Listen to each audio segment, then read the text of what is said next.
Hello, everyone. Welcome to our virtual presentation. We're going to be discussing managing triggers during the holidays. So if you could take a moment, there is an online anonymous poll. It's asking if you are a person in recovery yourself, or if you're here learning about supporting someone in recovery, and that's anonymous. My name is Kelly Ochberger. I'm one of the hosts and presenters of today's event.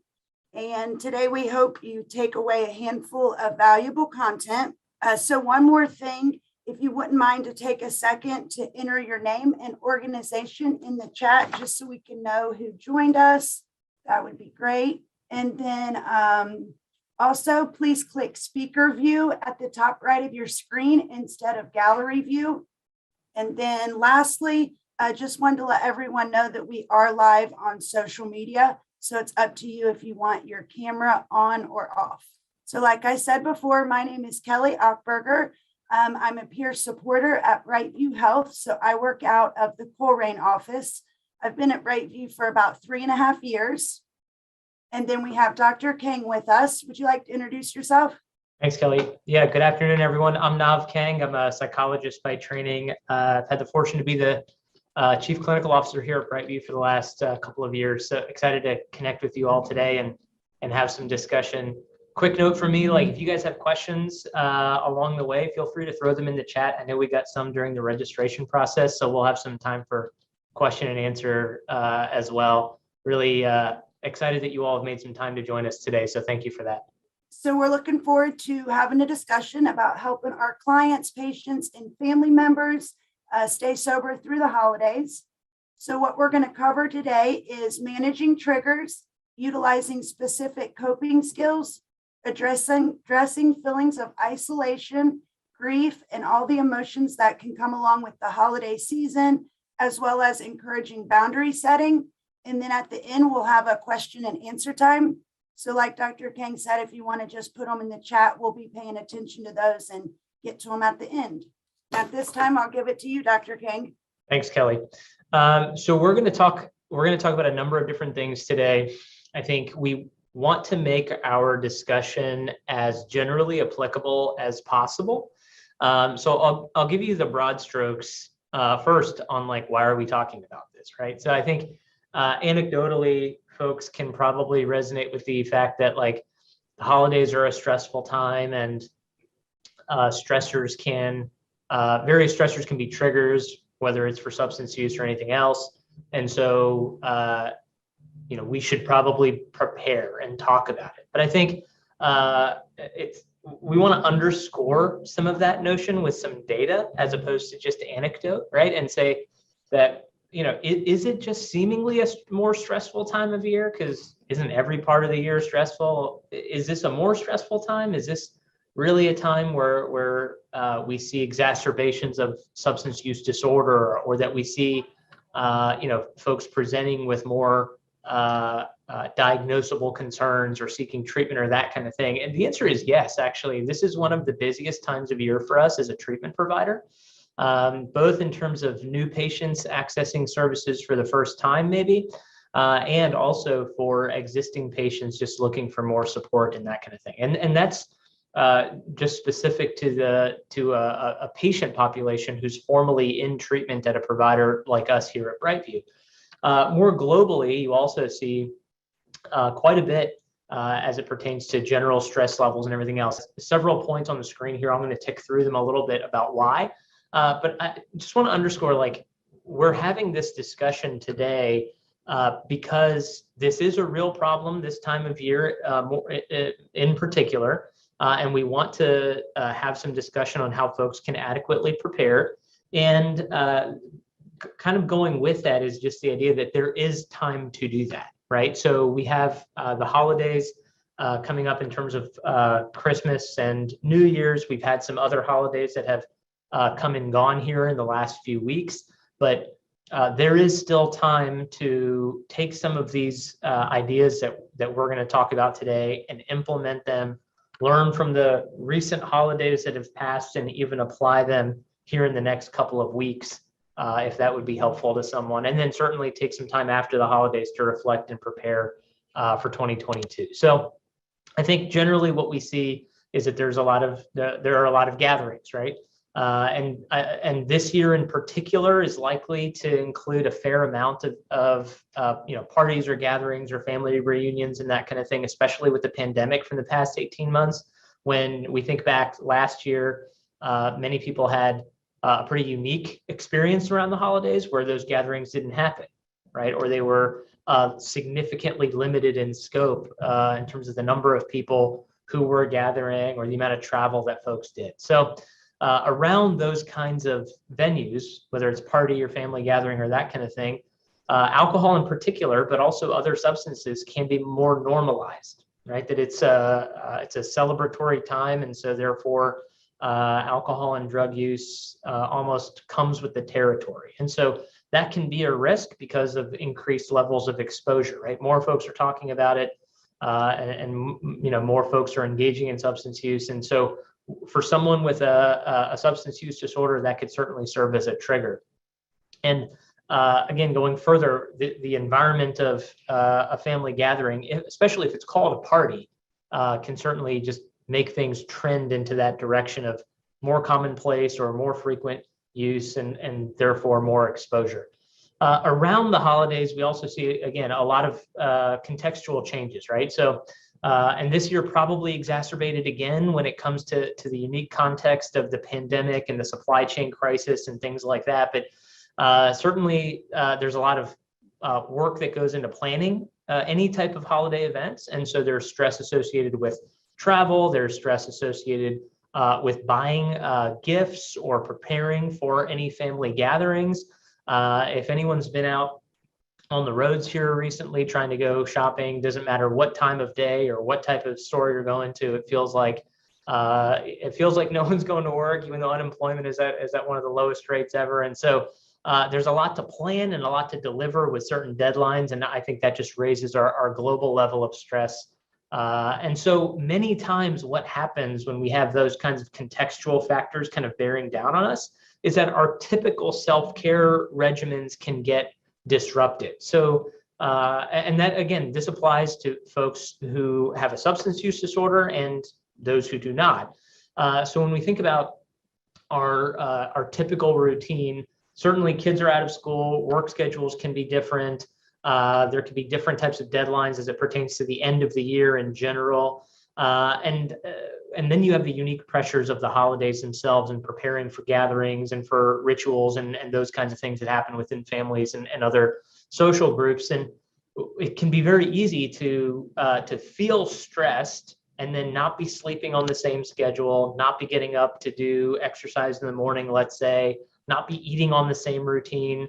It's obviously tougher to cook and maintain your eating routine when you're traveling and you're away from home. And so number of factors that come into play that can just incrementally add to the stress of the season, as it were, right?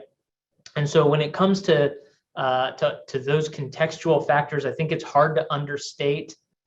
Even when I think sometimes when people think of them individually, they think, well, that's not such a big deal, but stress is additive. And so the important thing to recognize is that, yes, each piece may be small, but when taken in sum, it can be a period of the year where we have some of the highest level of stress that we carry with us. And then again, we get into specific triggers around the exposure to substance use. And then sometimes the potential triggers of exposure or just running into people who themselves may be triggers for stress and that kind of thing. And so when it comes to the various emotions that come with being around family, and certainly those folks who are themselves drinking or using substances, again, those triggers are also additive, or the stress associated with those triggers are additive too. And so many folks around this time of year are making decisions on what to engage in, or where should my resources go. And those resources can be money, those resources can be time, they can be attention, they can be emotional investment.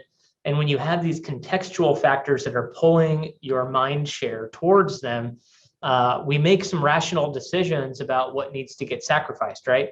around the holidays, there's still only 168 hours in the week.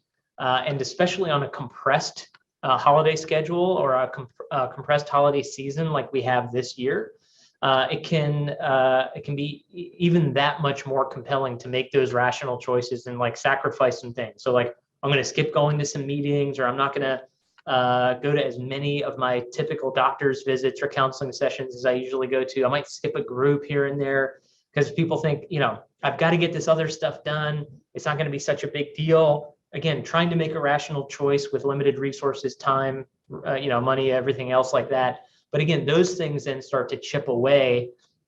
When we make those kinds of sacrifices, those start to chip away at our ability to weather the additional stresses. So on one side of the scale, we've got incremental additional stresses that are coming from the context of the season. And then potentially on the other side, we have a reduction in the typical strategies that we are using, whether it's, again, self-care, regular routine diet, exercise, sleep, that kind of thing, and treatment, formal or informal support, et cetera. So you can see the scale starts to get imbalanced. Overall, what that does, to summarize all of this, is that our vulnerability is heightened. That's a key word or concept, I think, to kind of frame around today's discussion, is that our vulnerability can be heightened around this time of year. And so what do we do about it, right? So if we go to the next slide, we'll start talking a little bit about some strategies that folks can use. Again, as an emphasis to give some data around the normalization of substance use. We've got some data on the slide here, but again, I think most folks can appreciate how around the holidays, substance use is normalized, or in any kind of like party kind of environment, it could be normalized in some social circles, in some families. On the pandemic-related trends, we've seen quite a bit of variation over the last 18 months in terms of like significant increases in alcohol use and purchases and that kind of thing. Somewhat of a return to normal, and then another set of increases. So overall, trends are like up and to the right in terms of normalization of substance use, or as a way of coping with the ongoing contextual factors that we have even outside the holidays. So, next slide, please. So recognizing the risks, I think the way that I'll frame a series of things that we have here in terms of the next few slides is around preparation, right? So again, we're talking about scales being somewhat imbalanced, right? Risk factors going up, protective factors going down, maybe another way to think about it. I know we've got a bunch of clinicians on the line today, so just think about it that way.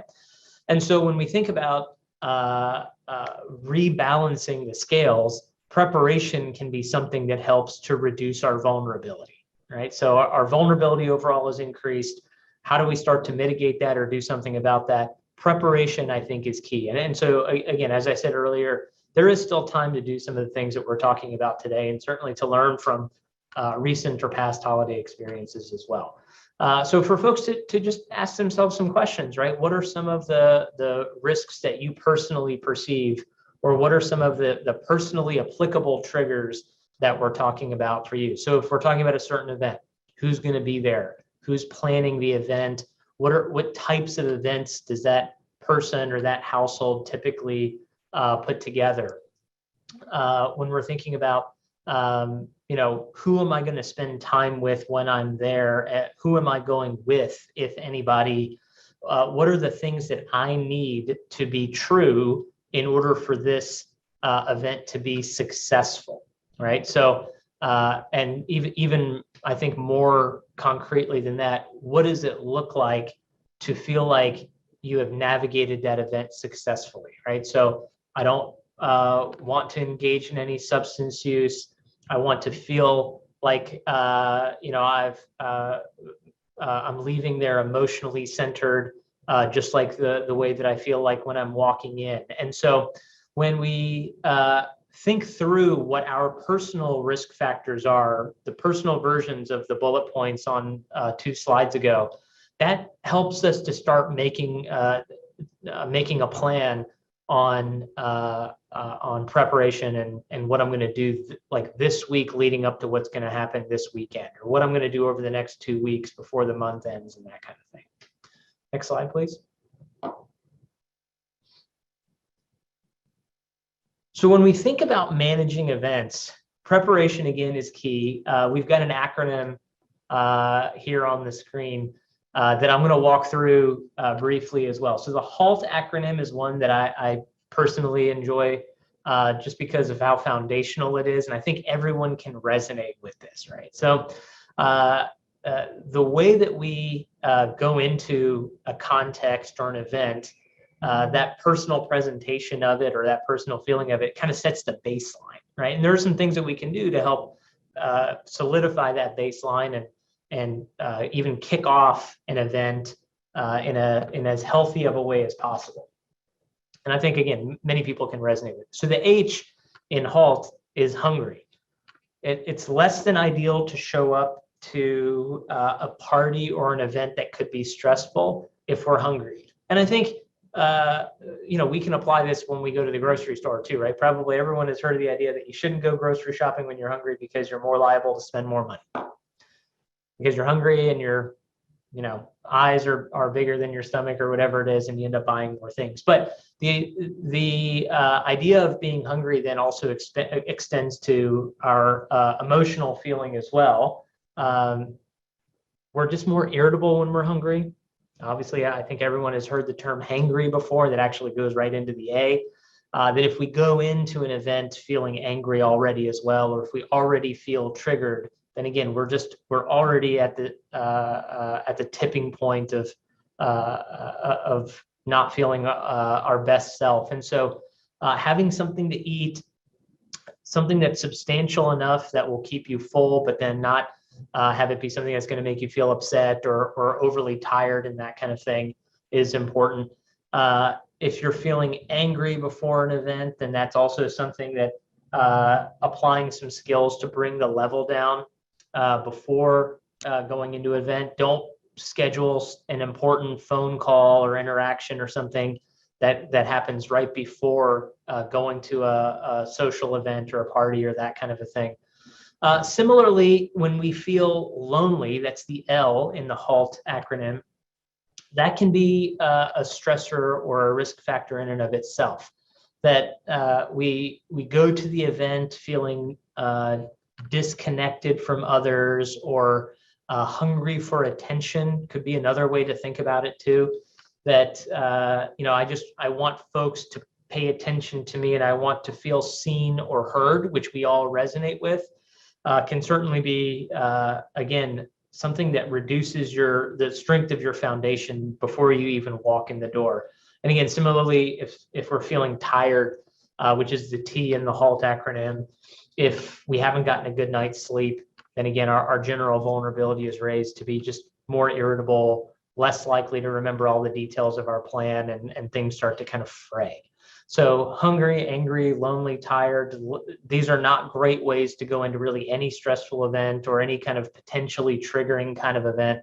And so what do we do about them? We eat something, we emotionally center ourselves, we try to get a good night's rest, and could also bring someone to an event as well that is willing to go with us and could be a resource in that regard. Sometimes it's not possible, sometimes it's not accessible. And so having a connection with someone before, after, also as an emergency kind of contact during an event can be helpful as well, so that someone knows that knows to expect that you may call them as a support during an event, that kind of thing. Volunteering, I think, is an interesting one because, as I alluded to earlier, when we're going to an event, we know who's planning it usually, right? And so we've also probably been to an event that person has planned before. Not always the case. Sometimes things are new for sure. But volunteering to be part of the plan and what's going to happen at the event can be helpful in ensuring that there are safe activities and that there are safe norms that are set up as part of it.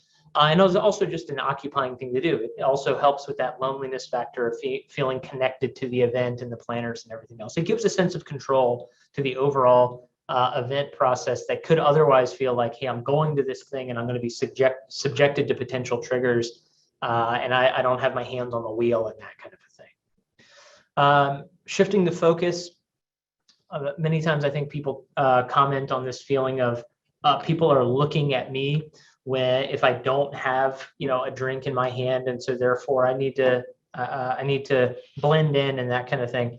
I think many times that is actually just like an internal interpretation, like everyone's looking at me and I'm the one who stands out in this kind of way. But folks will ask the question of, can I get you a drink? And so knowing how you're going to respond to that is important. And so in part, we go through this intervention of playing the tape, and we talk about it here in a little bit later as well. But playing the tape forward is something that you can do in a variety of different things. So if someone asks, can I get you a drink? How are you going to respond to that? If folks are, talking about some topics that are either troubling or you just don't want to get involved into, how do you respond to that?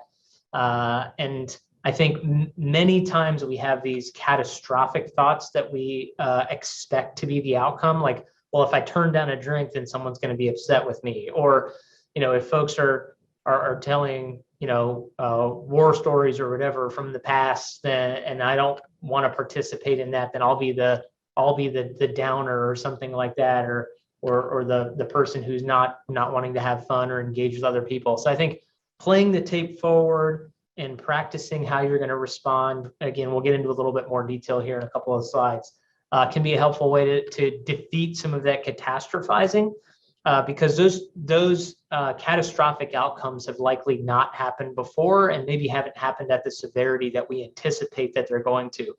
Many times we anticipate more conflict arising than what actually typically occurs when we either redirect a conversation or respond in a particular kind of a way.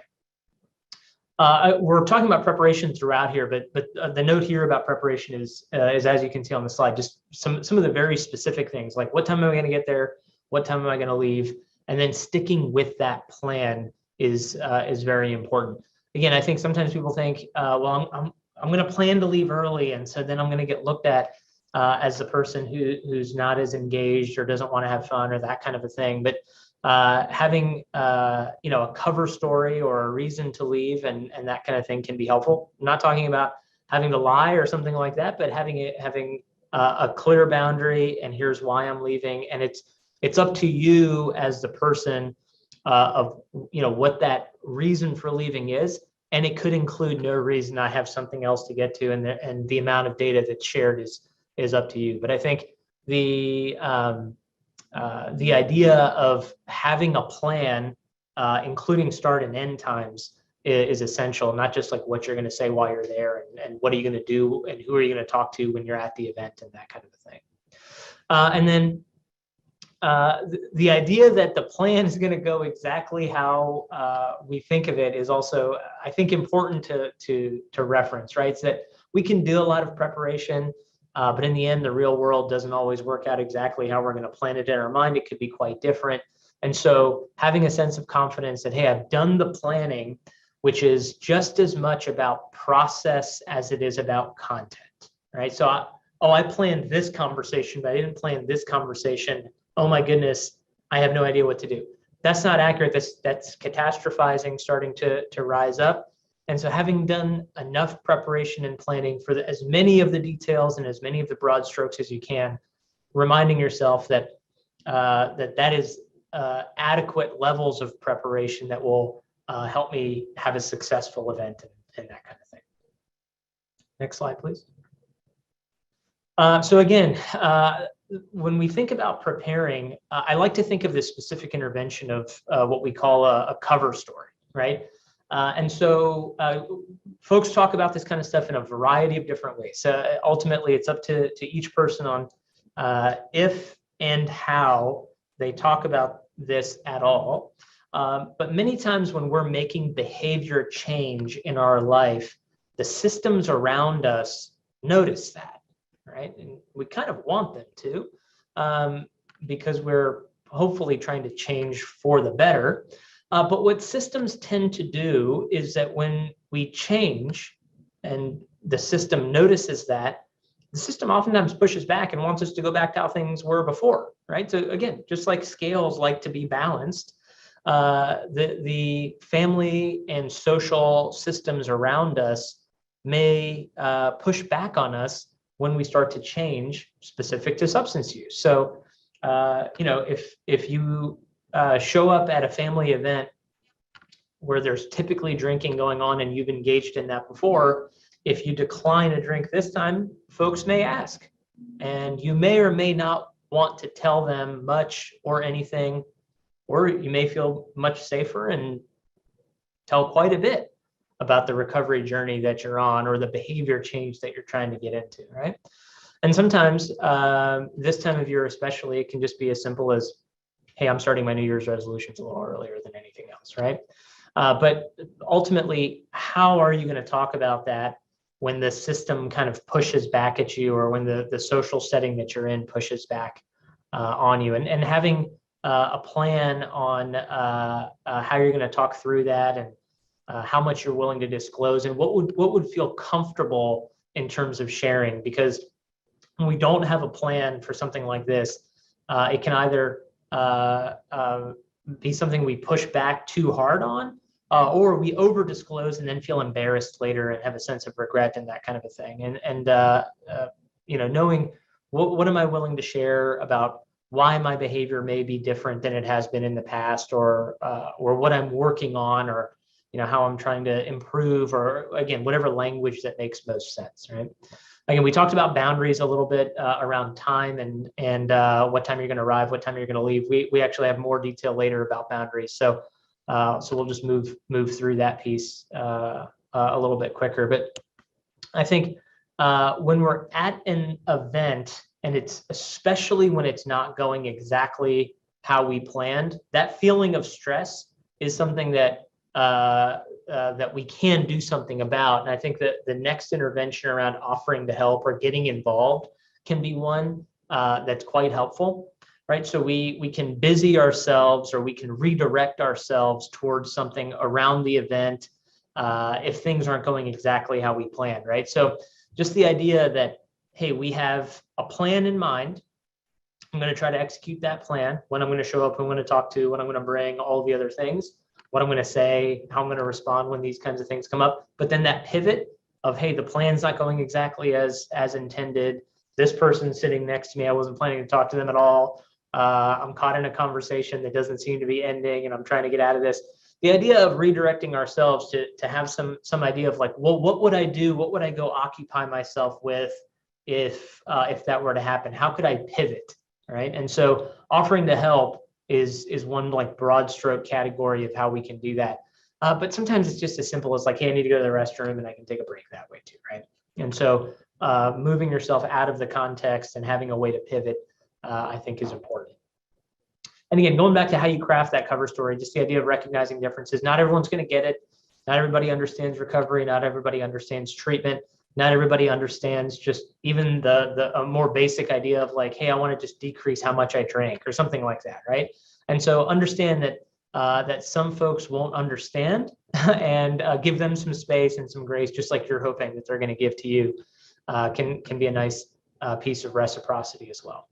And then we have it characterized here as treating yourself. I think the way that I would characterize it is just reflecting on how that event went after it's over. And so again, that could be either like actually treating yourself with some of the things that we're talking about here.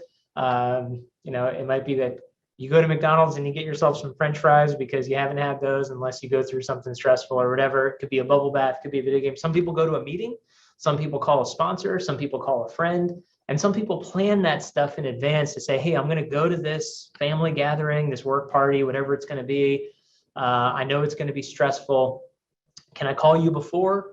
Can I call you during if it's really stressful? But regardless, can I call you afterwards to have a conversation, right? A support person can also be part of that. So self-care could be exercise. It could be some kind of a treat like we're talking about here. It could also be something that's geared towards receiving social support and some kind of centering in that way. Again, everybody has to know themselves to some degree and create a plan for for managing that whole sequence. Like, what time am I going to get there? What am I going to bring? Who am I going to talk to? How am I going to pivot?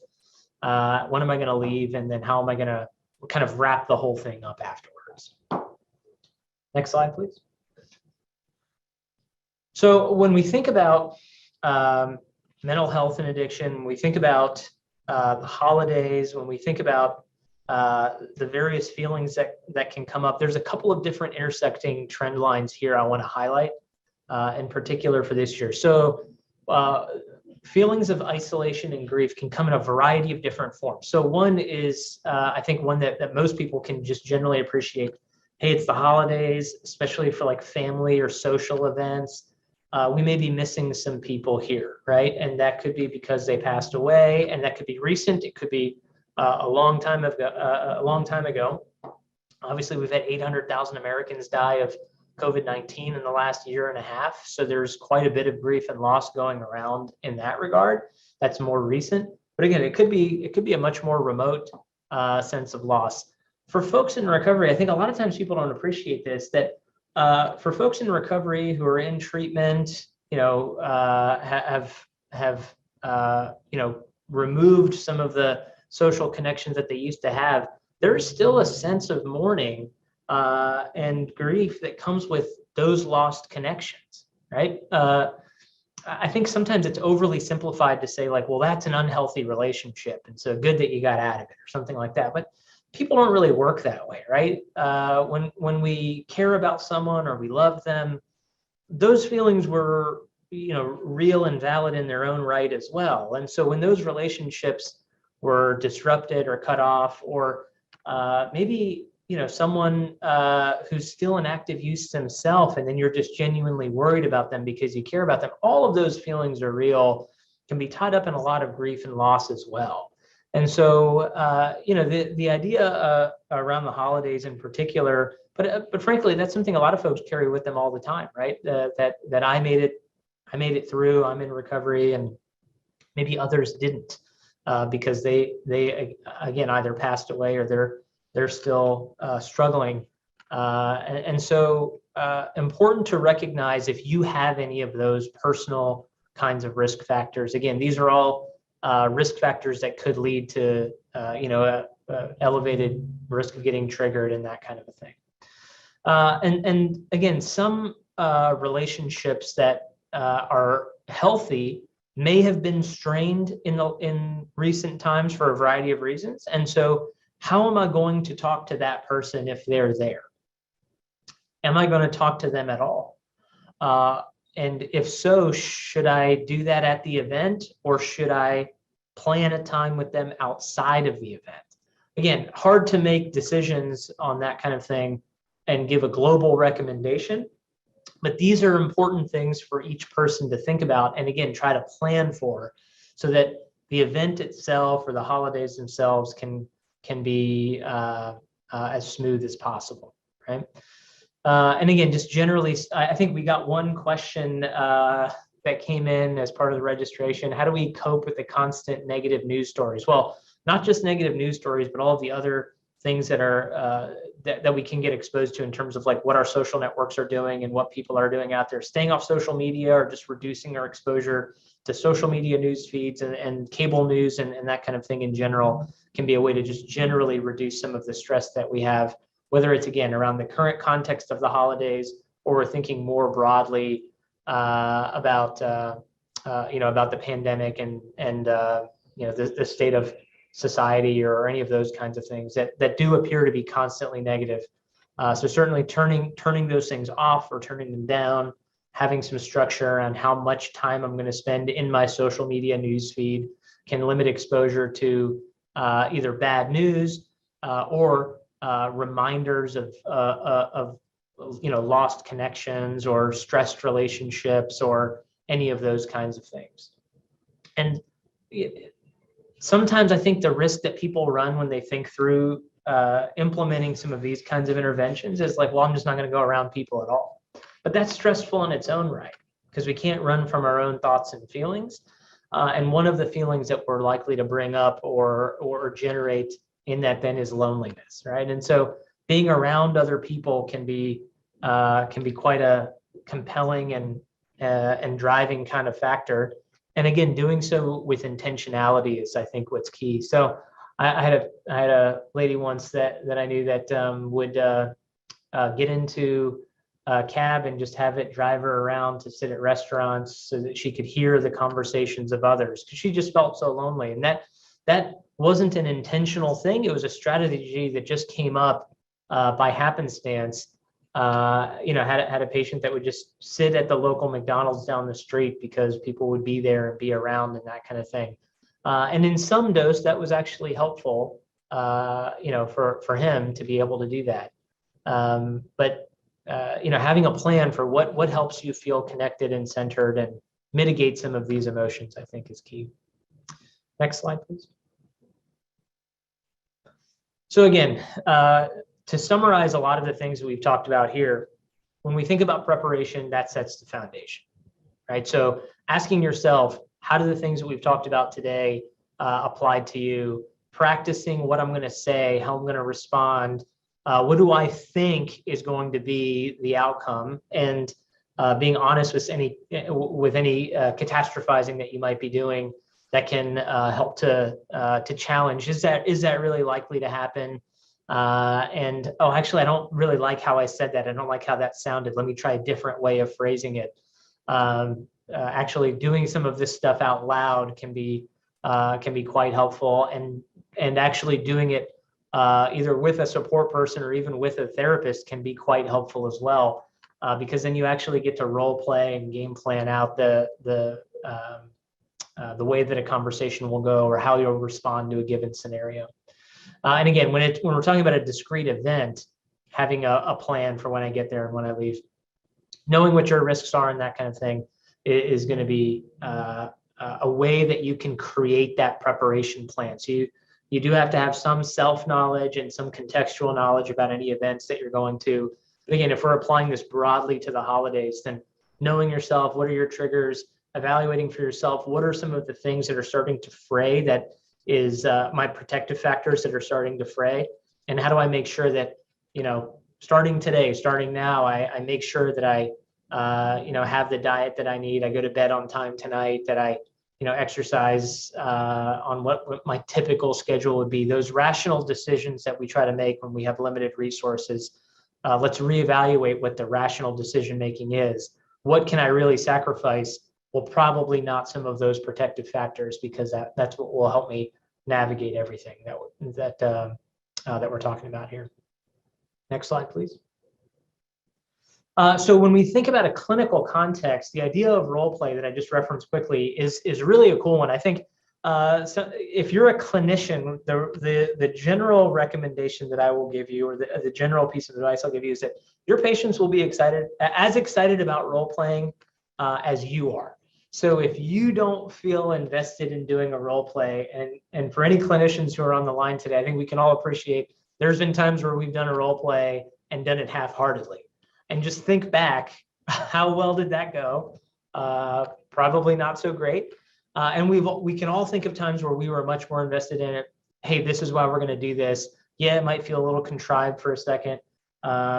I'm going to play the part of A, B, and C. You're going to play the part of X, Y, and Z. But here's why it's going to be helpful to you. And think about how patients respond when you're excited about that kind of thing, and how transformative actually some of those interventions have been for patients, right? And so when we think about role playing and planning and doing some of this kind of stuff with patients, most patients respond to our level of confidence as a clinician that these things will be helpful.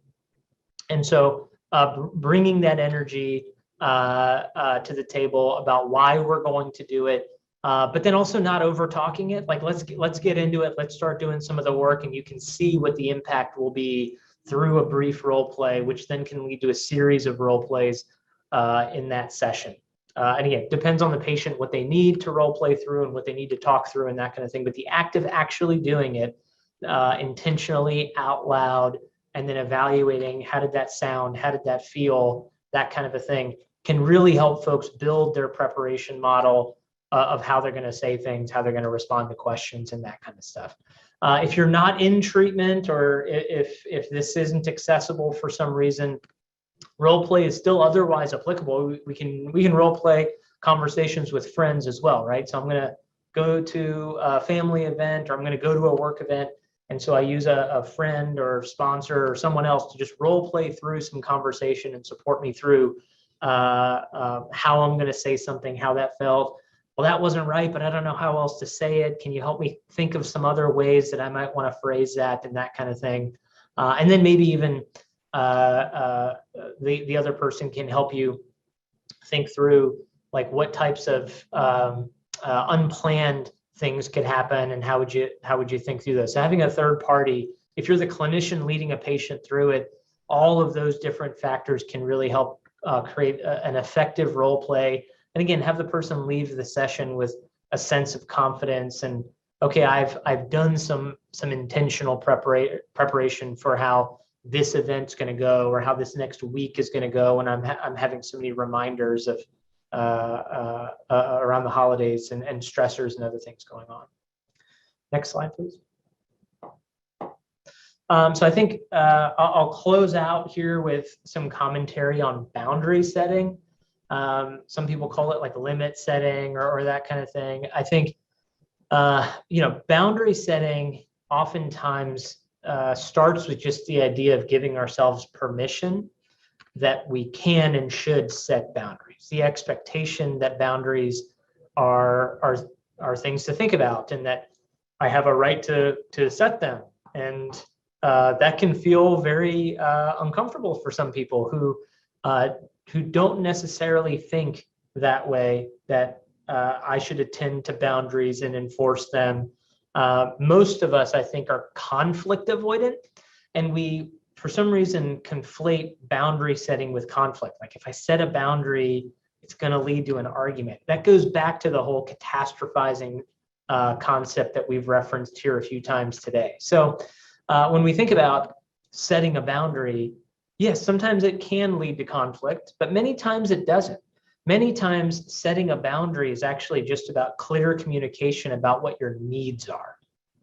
And in most relationships, others are quite appreciative to know what your needs are, and they're genuinely interested to hear them. And so obviously not always the case, but the idea of us communicating our needs in the form of like setting a boundary and communicating a boundary is actually something that a lot of folks will appreciate.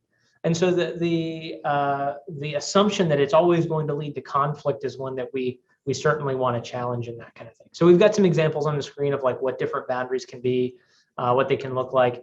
I think the self-talk component, all the various bold statements that are on the screen here, this is something to actually practice saying out loud. So if you're someone, or if you have a patient who really struggles with boundary setting, actually encourage people to say this stuff out loud and see what it feels like just to say these things, right? Like, I have a right to make my needs as important as others. Some people feel really uncomfortable saying that out loud. And so reflecting on why is that such an uncomfortable feeling, and what drives some of that? Do you believe that you have that right? Those kinds of things can be quite helpful in then preparing for the actual communication of that boundary in some of the ways we talked about on like the prior slide and what have you. So I'll throw it back to Kelly. She'll talk a little bit about some real life scenarios and experiences and what have you, and then we'll have some time for question and answer.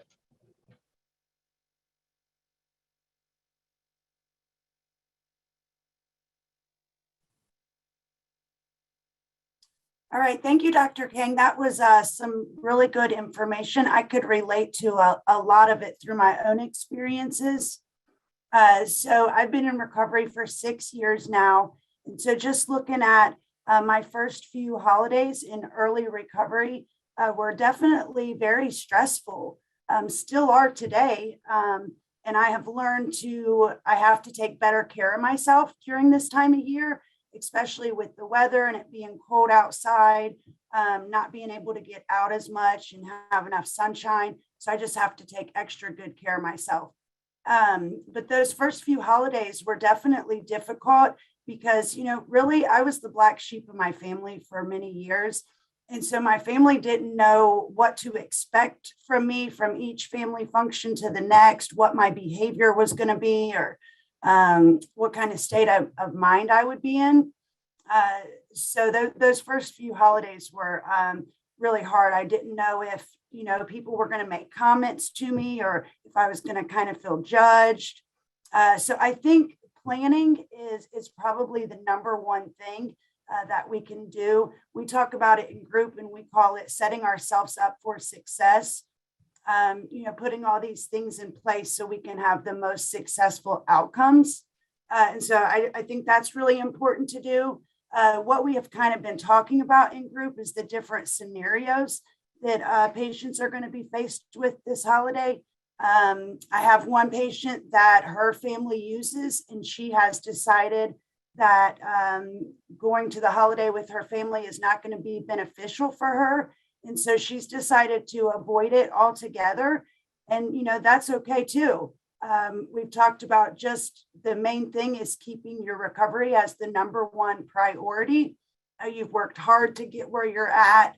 And if a holiday or family function is going to affect that, you are totally able to avoid that. And that's okay. Maybe you'll be able to go next year, maybe you won't. I have another patient that has a support person kind of on call, like Dr. Kang was talking about. Their support person knows they're going to be going to this family function. And if they need them during that time, they'll be by their phone to answer a text message or call if they are needed. So that's a good way to just have a good plan set in place for a support person.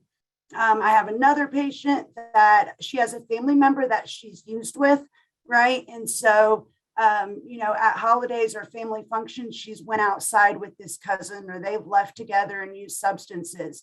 So her plan is to tell her mom about her concerns about this family member coming. And so she'll kind of have a person to go to if she feels triggered or uncomfortable, that she'll have her to go to and talk to about this.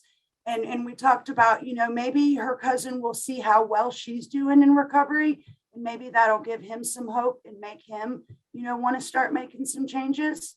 So those are kind of the different things we've kind of been talking about, but really just celebrating where you are at in your recovery and being a part of your family events. It took me a few years, and I know the first few holidays I kind of sat back a little more, just being worried about being judged or what people would think of me. But now, I bring a side dish and I'm a part of things, and I've gotten to know my family and they've gotten to know me. And it's really amazing now. It took a few times to get to, but I got better and better at it as I've kept going and kept staying sober.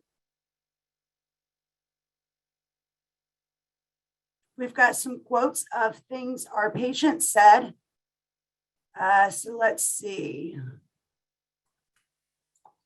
One said, "It might be awkward for you at first if this is your first holiday spent sober around family in quite some time, but it can be awkward for both parties and your family might not be entirely sure how to interact with you. This is your opportunity to be fully present and engaged in conversations, redeeming yourself and making up for lost time. Get to know them better and let them get to know you." Someone else said, "Remember to have fun. Recovery is about being able to enjoy our lives. The Christmas lights look different in recovery. So do people's faces and smiles. We got into recovery to be able to have these experiences and be able to see things clearly. So enjoy it. Don't stress if you don't have the financial means to buy presents. Crafting or baking is a cheaper option. Writing someone a nice letter can be just as thoughtful as a physical present. Plus, your healthy, sober presence is more than enough of a gift for your loved ones. If you feel at risk in a situation, you're allowed to leave or avoid it altogether. There's NA, AA meetings all day and week throughout the holidays, and there are others who are in your shoes, who are willing to be your temporary or long-term support.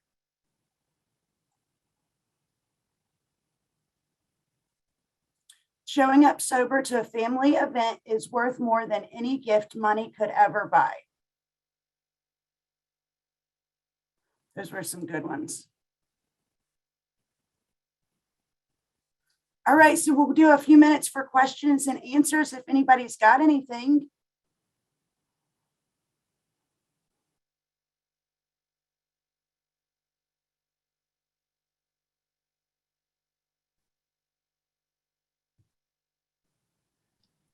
Thanks, Anthony. It says, can you expound on be around people, not necessarily with them?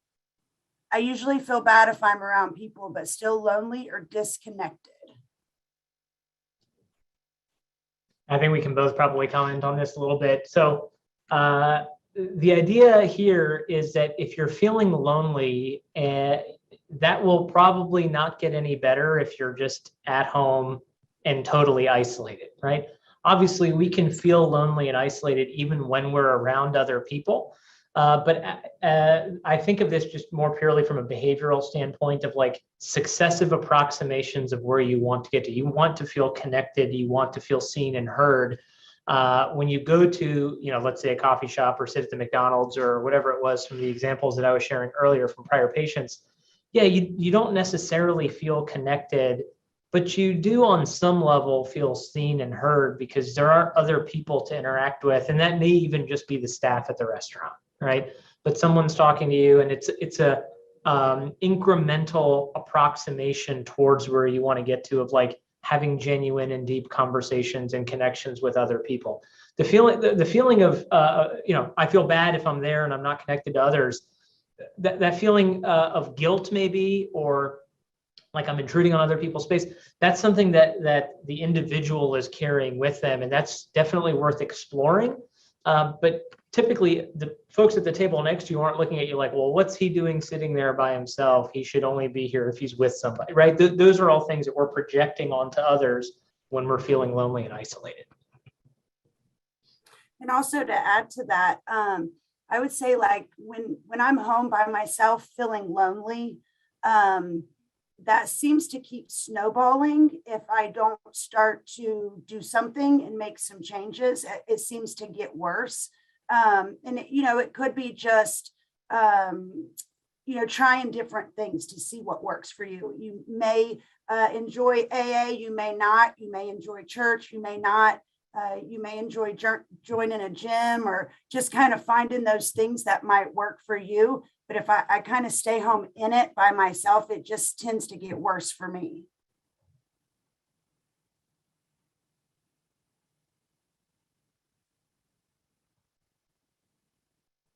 Okay, someone else says, I have a family member who drinks.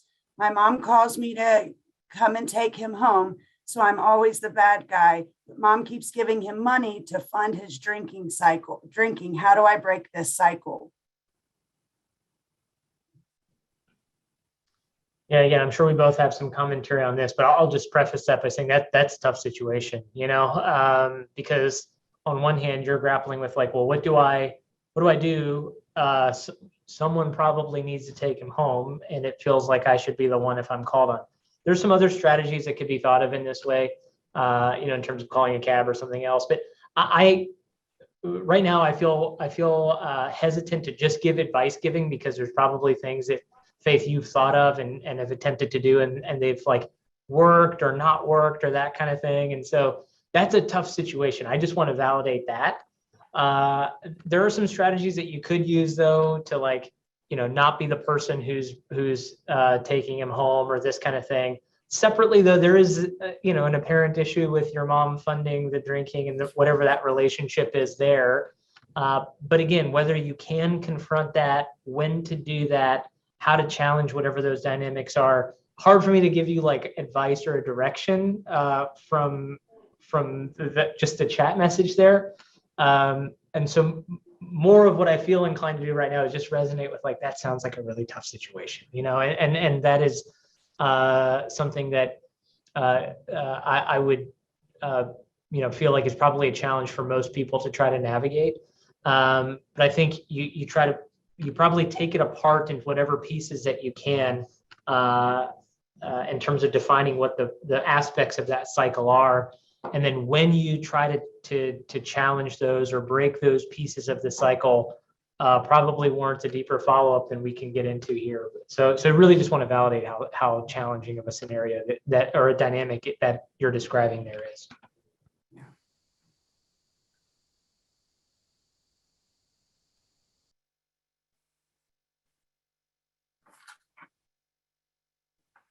Anyone got anything else? I think they're gonna send the slides out to email for everybody.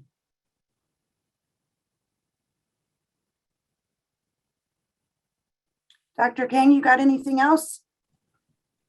If folks want to connect with us, there's several messages in there about getting access to the slides. Absolutely, we'll share those with you all. Very much appreciate the heartfelt commentary there towards the end as well. We have very much enjoyed spending some time with you all. To access BrightView services, we've got a couple of slides here. About how we take good care of patients 24/7. We've got a call center. If someone will answer the phone and talk to you, a real person. Many folks who answer the phone for us as part of that service are themselves in recovery. So really understand what folks are going through, not just this time of year, but all the time. If you don't want to talk to anyone on the phone, we can schedule online, and we also just take walk-ins every day. So a patient could walk in any of our BrightView locations now, and our team will take good care of them. So a number of ways to access us for someone who's looking for formal treatment. I think otherwise, just very much appreciate the attention today and the fact that so many people have made so much time to join us for this discussion. And so hopefully you all found it to be an impactful use of your lunch hour. And as others are starting to say in the commentary, happy holidays.